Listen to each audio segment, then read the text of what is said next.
Yo, what's up, you guys? Welcome back to the channel. So today we're gonna be looking at this new controller, the Asura 2 Pro Plus. This is a controller from Beitong, Beitong. I don't know. I might be butchering their name for sure. But yeah, this controller has Hall effect sticks, Hall effect triggers, mechanical keys. There's a buttload of features with this controller. Now, this is a $40 controller, so I'm gonna compare this to a controller like the Gamester HE and the SC, because you're in that price range, but this controller right here offers you that wireless dongle, and we'll get into the details and the testing later in this video. But let's get through this unboxing. Let's see what we got here. So you got the manual. Obviously every controller has their manual. Yep. And then we're gonna get to the controller. Let me zoom out a little bit. Too close, man, too close. All right. Yep, simple unboxing. Similar to what we just did with the Cyclone 2. But look at that, bro. Look at this right here. That gold and black always looks sick, bro, on everything. So, and there's your wireless dongle. So this is cool. Gamester SC HE, you gotta plug it in wirely. This one wireless, this is pretty sick. And you got a basic USB cable right there. So nothing cool, nothing crazy like that. But the controller, look at this. It's a beauty. It's a beauty for sure. Now, if you look at the dongle, let's get a close-up. This looks like a standard. I'm not sure if this is their brand's name in Chinese, but it looks like a universal dongle, I think. Nothing crazy going on with this. Just so you can see right there. See, yeah, I feel like this might be something that it's like standard in this cable. They gave us a basic USB cable right here. No logo branding, simple, nothing crazy, Yep, yeah, there's no branding. There's that Chinese writing right there. Maybe it stands for their brand, like I said, Beitong. I'm not sure. So we gotta zoom out real quick. Now this controller is supposedly 600 hertz, but more over that towards the testing part of this video. But hey, firsthand, man, impressions right here. It feels good. I really love that black and gold. It looks so good. But if you can see right here in the center of the controller on the top, you're gonna see that it says Asura 2 Pro. I kind of like that, man. It looks cool.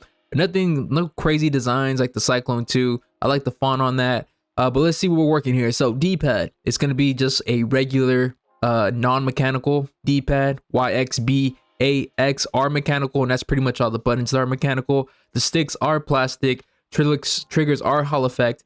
But yeah, this controller has, as you saw in the center, you can see there's a shift button. Basically, it shifts the left analog stick to the D-pad. So if you want to use the D-pad as the analog stick, you can do that. Or you can switch it back and forth. But I can't really think of a scenario where I would use that. The D-pad itself isn't the best, probably not the best for fighting games. So yeah, another thing is, man, this controller does have turbos, so that's cool. You also have these two back paddles. I like that they protrude. As you can see, they stick out a lot, so they're very easy to find. Some controllers don't really pop like that. I really like this one. I'm saying, man, that black and gold looks beautiful. And right in the center, yeah, where it says push, that's for your USB dongle. You could just store it in there. See, this thing just pops right open. That way you don't confuse it with other dongles, with other controllers, or potentially lose it, especially if you're just playing wired. Like I typically just play wired, so it's perfect. Goes in there, like that joint, bam, that's it. You can see right there the texture on the grips. It's not really a texture grip, to be honest. Okay, it's more of a design thing. There's no grip to this controller, so if you do have sweaty hands, this is probably not the controller for you. But yeah, the only RGB on this controller is gonna be that circle in the center with the logo. That's the only thing that lights up. The strips next to the handles, kind of like the Razer controllers, that does not light up. But yeah, man, if you can see inside of the analog stick, that's pretty cool. It's like a clear glass, not glass, but plastic, so you can see the internals of the joysticks. I like that. And yep, that's pretty much it, man. And so this company Beitong, they reached out to me. They sent this controller over and they wanted me to review it, put a video together. I wanted to review this one right here, the 2000 hertz controller. That's the one that caught my eye, but they sent this one over. So hey. But they do have an array of different controllers. You see right there, that's the one with the LED screen on it. A lot of controller companies are starting to go that route with the LED screen. I don't really see a use for it, to be honest. I really don't look at my controller when I play. But yeah, this company's been around for 27 years, I guess. They have a bunch of users. But one thing is, all right, I'm gonna be straightforward. I did some research. I looked at this company. I didn't know about them. So I watched a couple other reviews and see, what was going on.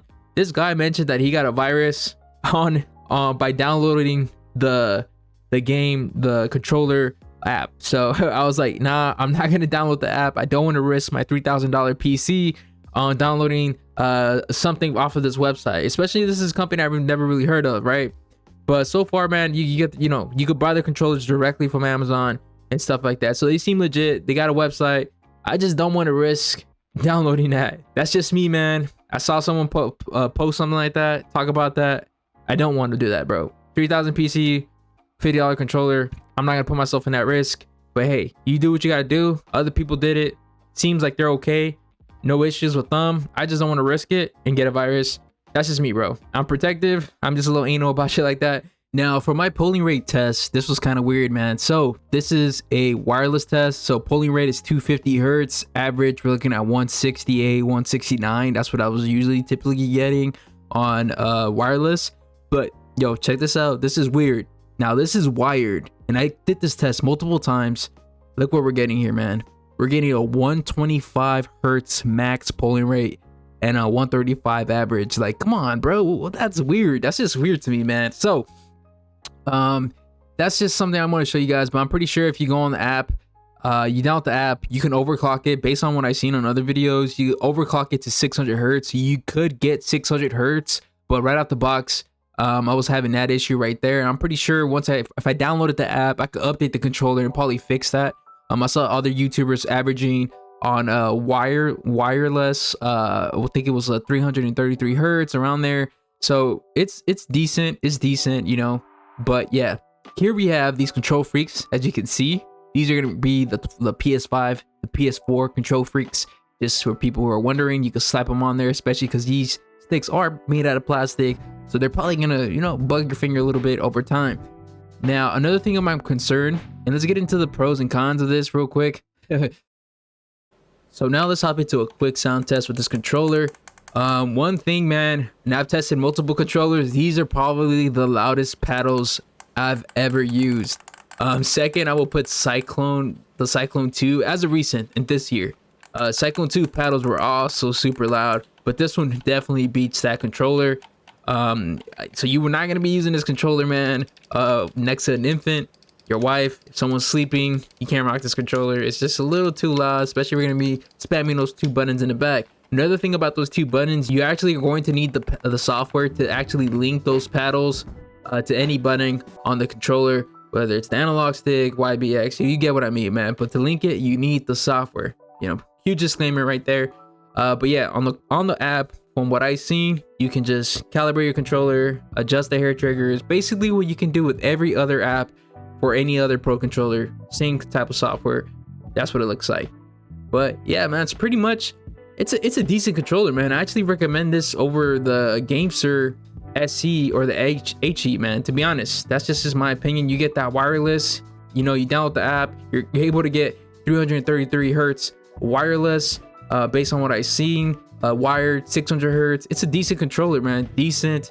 You're not gonna get that, obviously, that 1000 hertz. So probably wouldn't recommend this for shooters, but I would recommend it for everything else, either fighting games. Well, fighting games, I don't know if that D-pad's the best, but any other games like story games, Spider-Man, along those lines, racing game, 6 controllers definitely gonna be a good one, man, and a hard one to beat in that price range. We're looking at $40. So if you're looking at the GameSir HE, SE, I definitely recommend this over that. And the only reason I recommend this one more is just because you got that wireless function, man, and you got all the features that basically the GameSir controller has. I think except for I think the HE is the one with the 1000 hertz, except that. But hey, you can't have it all, man, for $40. Or maybe you can, man. Cyclone, $10 more. Cyclone has everything you need, baby. Look into that. I'll leave the video in the description if you guys want to take a look at that, and see y'all in the next one. See you guys. Bye. Fuck.